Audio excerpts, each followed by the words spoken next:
ಐತಿಹಾಸಿಕ ಕಾರ್ಗಿಲ್ ಯುದ್ಧದಲ್ಲಿ ತನ್ನ ಪಾತ್ರವೇ ಇಲ್ಲ ಎನ್ನುತ್ತಿದ್ದ ಪಾಕಿಸ್ತಾನ ಕೊನೆಗೂ ತನ್ನ ಗೋಸುಂಬೆತನವನ್ನು ಸಾರ್ವಜನಿಕರ ಮುಂದಿಟ್ಟಿದೆ. ಪಾಕಿಸ್ತಾನದ ರಕ್ಷಣಾ ದಿನದ ಅಂಗವಾಗಿ ರಾವಲ್ಪಿಂಡಿಯಲ್ಲಿ ಆಯೋಜಿಸಿದ್ದ ಕಾರ್ಯಕ್ರಮವೊಂದರಲ್ಲಿ ಪಾಕ್ ಸೇನಾ ಮುಖ್ಯಸ್ಥ ಜನರಲ್ ಅಸೀಂ ಮುನೀರ್ ಯುದ್ಧದಲ್ಲಿ ಪಾಕಿಸ್ತಾನ ಪಾತ್ರವಿತ್ತು ಎಂಬುದನ್ನು ಸಾರ್ವಜನಿಕವಾಗಿ ಒಪ್ಪಿಕೊಂಡಿದ್ದಾರೆ. 1965, 71 ಮತ್ತು 1999ರಲ್ಲಿ ಕಾರ್ಗಿಲ್ ಯುದ್ಧದಲ್ಲಿ ನಮ್ಮ ಅನೇಕ ಸೈನಿಕರು ಪ್ರಾಣ ಕಳೆದುಕೊಂಡಿದ್ದಾರೆ ಎಂದು ಅಸೀಂ ಮುನೀರ್ ಹೇಳಿದ್ದಾರೆ.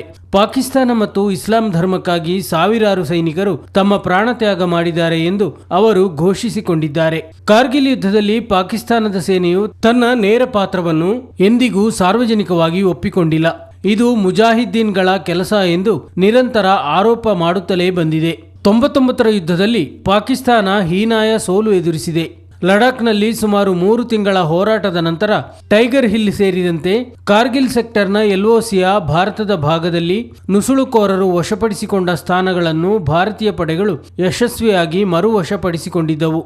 ಆಗಿನ ಅಮೆರಿಕ ಅಧ್ಯಕ್ಷ ಬಿಲ್ ಕ್ಲಿಂಟನ್ ಅವರು ಕಾರ್ಗಿಲ್ ಸೆಕ್ಟರ್ನಿಂದ ತಮ್ಮ ಸೇನಾ ಪಡೆಗಳನ್ನು ಹಿಂತೆಗೆದುಕೊಳ್ಳುವಂತೆ ಪಾಕಿಸ್ತಾನದ ಪ್ರಧಾನಿ ನವಾಜ್ ಶರೀಫ್ ಅವರನ್ನು ಕೇಳಿದ್ದರು.